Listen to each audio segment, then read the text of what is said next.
O'zbekiston terma jamoasining Jahon chempionatidagi so'nggi raqibi ham ma'lum bo'ldi. Play-off bosqichi doirasida kechgan bellashuvda Afrika qit'asi vakili Kongo Demokratik Respublikasi Yamayka ustidan zafar quchdi va mundialdagi raqibimizga aylandi.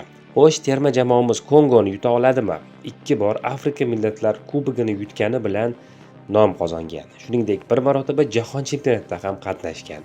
Terma jamoa 5 ta yulduz futbolchilarga ega, ya'ni kuchli Yevropa chempionatlarida to'p suradigan 5 ta futbolchi Kongo Demokratik Respublikasini mag'lubiyatga uchrata olamizmi? Qanday hisob qayd etiladi?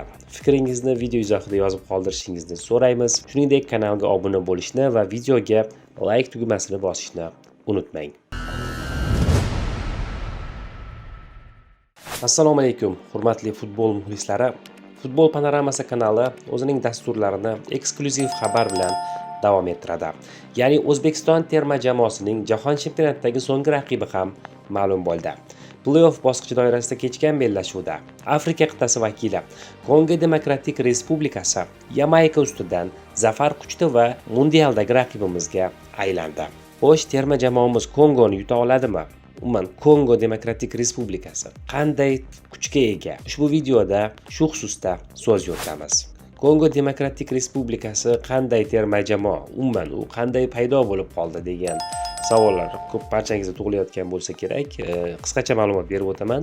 Kongo Demokratik Respublikasi o'ziga xos tajribali terma jamoalardan biri hisoblanadi, ya'ni tarixda 2 bor Afrika Millatlar Kubogini yutgani bilan nom qozongan. Shuningdek, bir marotaba Jahon chempionatida ham qatnashgan. 1974-yilgi mundialda Kongo Demokratik Respublikasi ishtirok etgan va hattoki Braziliya terma jamoasiga qarshi ham to'p surgan.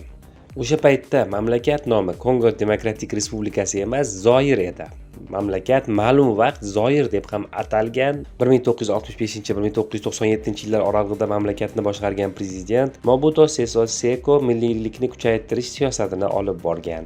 Ya'ni 1971-yilda u mamlakat nomini Zoirga o'zgartiradi.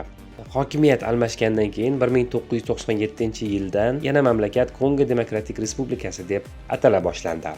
Kinshasa shahridagi stadion 80 ming sig'imga ega, ya'ni Kongo Demokratik Respublikasi mazkur stadionda uy uchrashuvlarini o'tkazadi.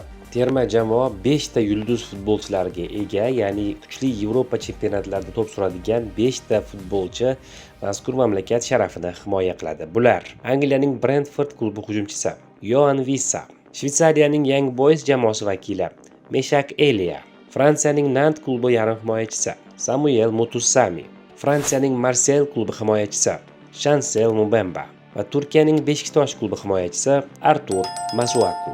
FIFA reytingida terma jamoalarimiz yonma-yon joylashmoqda, ya'ni 49-pog'onada Kongo Demokratik Respublikasi borayotgan bo'lsa, O'zbekiston terma jamoasi reytingda 50-o'rinni band etgan.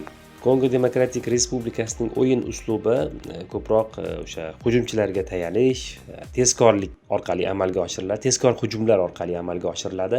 Bu jihatdan biroz o'xshashmiz.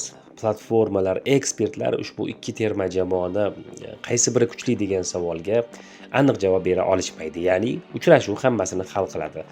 Umuman tarkibiy jihatdan qaraydigan bo'lsak, ushbu terma jamoani yutsa bo'ladi. Ya'ni unaqa bir fantastik terma jamoa emas. 50-50 deya baholash mumkin ikki terma jamoaning imkoniyatini.